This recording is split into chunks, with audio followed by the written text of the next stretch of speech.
আদালত চত্বরে চোর স্লোগান। কালনা আদালতে একসঙ্গে তোলা হলো দুই তৃণমূল নেতাকে। আর তাই দেখে কিছু মানুষ চোর চোর স্লোগান দিতে থাকে। 7 দিনের পুলিশি হেফাজত শেষে মঙ্গলবার কালনা মহকুমা আদালতে তোলা হয় কালনার প্রাক্তন বিধায়ক দেবপ্রসাদ বাগ এবং মন্তেশ্বর পঞ্চায়েতের সমিতির সভাপতি আহমদ হোসেনকে। আদালত তাদের জেল হেফাজতের নির্দেশ দেয়। আদালত চত্বরে এদিন ব্যাপক ভিড় দেখা যায়। অভিযুক্তদের আদালতে আনা নেওয়ার সময় উপস্থিত জনতাদের একাংশ স্লোগান দিতে থাকেন চোর চোর বলে। ঘটনাকে কেন্দ্র করে কালনা আদালত চত্বরে চাঞ্চল্যের সৃষ্টি হয়। শোনাবো কি বলছেন জনতা।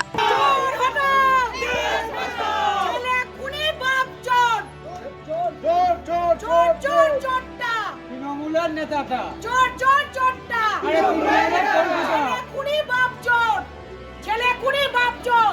চোরটাকে ছেড়ে দিন, চোরটাকে ছেড়ে দিন। চোরটাকে এত গার্ড দেওয়ার কি আছে? চোরটাকে সাধারণ পাবলিকের এত ক্ষতি করেছে, গার্ড দিয়ে নিয়ে যাচ্ছেন। চোরটাকে ছাড়ুন। মায়ের বুক খালি করেছে,